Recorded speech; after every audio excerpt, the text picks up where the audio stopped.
വെളിപാട് 1-ാം അധ്യായം. പ്രാരംഭം. ആസന്ന ഭാവിയിൽ സംഭവിക്കാനിരിക്കുന്നവയെ തൻ്റെ ദാസന്മാർക്ക് വെളിപ്പെടുത്തുന്നതിനു വേണ്ടി ദൈവം യേശുക്രിസ്തുവിന് നൽകിയ വെളിപാട്. അവൻ തൻ്റെ ദൂതനെ അയച്ച് ദാസനായ യോഹന്നാന് ഇത് വെളിപ്പെടുത്തി. അവൻ ദൈവവചനത്തിനും യേശുക്രിസ്തുവിൻ്റെ വെളിപാടിനും താൻ കണ്ട സകലത്തിനും സാക്ഷ്യം നൽകി. ഈ പ്രവചനത്തിലെ വാക്കുകൾ വായിക്കുന്നവരും കേൾക്കുന്നവരും ഇതിൽ എഴുതപ്പെട്ടിരിക്കുന്നത് പാലിക്കുന്നവരും അനുഗ്രഹീതർ. എന്തെന്നാൽ സമയം അടുത്തിരിക്കുന്നു. അഭിവാദനം. യോഹന്നാൻ ഏഷ്യയിലുള്ള 7 സഭകൾക്ക് എഴുതുന്നതും ആയിരിക്കുന്നവനും ആയിരുന്നവനും വരാനിരിക്കുന്നവനുമായവനിൽ നിന്നും അവൻ്റെ സിംഹാസന സന്നിധിയിലെ സപ്താത്മാക്കളിൽ നിന്നും വിശ്വസ്ത സാക്ഷിയും മൃതരിൽ നിന്നുള്ള ആദിജാതനും ഭൂമിയിലെ രാജാക്കന്മാരുടെ അധിപതിയുമായ യേശുക്രിസ്തുവിൽ നിന്നും നിങ്ങൾക്ക് കൃപയും സമാധാനവും. നമ്മെ സ്നേഹിക്കുകയും സ്വന്തം രക്തത്താൽ നമ്മെ പാപത്തിൽ നിന്ന് മോചിപ്പിക്കുകയും സ്വപിതാവായ ദൈവത്തിൻ്റെ രാജ്യവും പുരോഹിതരും ആക്കുകയും ചെയ്തവന് മഹത്വവും പ്രതാപവും എന്നേക്കും ഉണ്ടായിരിക്കട്ടെ. ആമേൻ. ഇതാ അവൻ മേഘങ്ങളുടെ അകമ്പടിയോടെ ആഗതനാകുന്നു. ഓരോ മിഴിയും അവിടുത്തെ കാണും. അവനെ കുത്തി മുറിവേൽപ്പിച്ചവരും അവനെ പ്രതി മാറ് തടിച്ച് വിലപിക്കുന്ന ഭൂമിയിലെ സർവ്വഗോത്രങ്ങളും അവനെ ദർശിക്കും. ആമേൻ.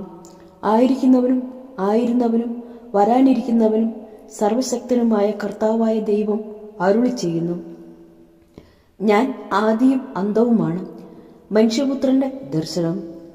നിങ്ങളുടെ സഹോദരനും പീഡകളിലും രാജ്യത്തിലും ക്ഷമാപൂർവമായ സഹനത്തിലും യേശുവിൽ നിങ്ങളോടൊപ്പം പങ്കുചേർന്നവനുമായ യോഹന്നാനായ ഞാൻ ദൈവവചനത്തെയും യേശുവിനെക്കുറിച്ച് നൽകിയ സാക്ഷ്യത്തെയും പ്രതി പാത്മോസ് എന്ന ദ്വീപിലായിരുന്നു.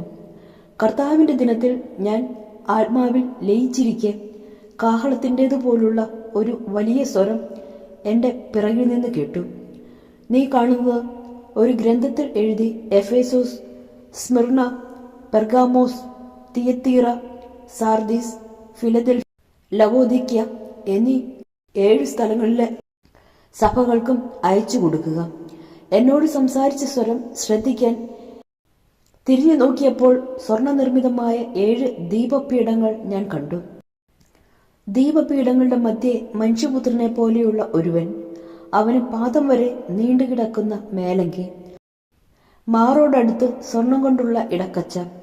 അവന്റെ ശിരസും മുടിയുമാകട്ടെ വെൺമഞ്ഞു പോലെയും വെൺകമ്പിളി പോലെയും ധവളം, നയനങ്ങൾ തീജ്വാല പോലെ, പാദങ്ങൾ ചൂളയിൽ ഉരുകിയ പിച്ചള പോലെ, സ്വരം പെരുവെള്ളത്തിൻ്റെതുപോലെയും. അവന്റെ വലത്തു കൈയിൽ 7 നക്ഷത്രങ്ങൾ, വായിൽ നിന്ന് പുറത്തേക്ക് വരുന്ന മൂർച്ചയുള്ള ഇരുവായ് തലവാൾ, വദനം പൂർണ്ണശക്തിയോടെ പ്രകാശിക്കുന്ന സൂര്യനെ പോലെ. അവനെ കണ്ടപ്പോൾ ഞാൻ മരിച്ചവനെ പോലെ അവന്റെ കാൽക്കൽ വീണു. അപ്പോൾ അവൻ വലത്തു കൈ എൻ്റെ മേൽ വെച്ചുകൊണ്ട് പറഞ്ഞു, ഭയപ്പെടേണ്ട, ഞാനാണ് ആദിയും അന്തവും, ജീവിക്കുന്നവനും മരിച്ചവനും. എന്നാൽ ഇതാ ഞാൻ എന്നേക്കും ജീവിക്കുന്നു. മരണത്തിൻ്റെയും നരകത്തിൻ്റെയും താക്കോലുകൾ എൻ്റെ കയ്യിലുണ്ട്.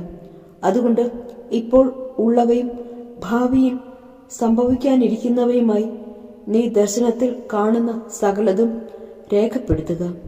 എൻ്റെ വലതു കൈയിൽ നീ കാണുന്ന 7 നക്ഷത്രങ്ങളുടെയും 7 സ്വർണ്ണ ദീപങ്ങളുടെയും രഹസ്യം ഇതാണ്. 7 നക്ഷത്രങ്ങൾ 7 സഭകളുടെ ദൂതന്മാരുടെയും 7 ദീപപീഠങ്ങൾ 7 സഭകളുടെയും പ്രാതിനിധ്യം വഹിക്കുന്നു.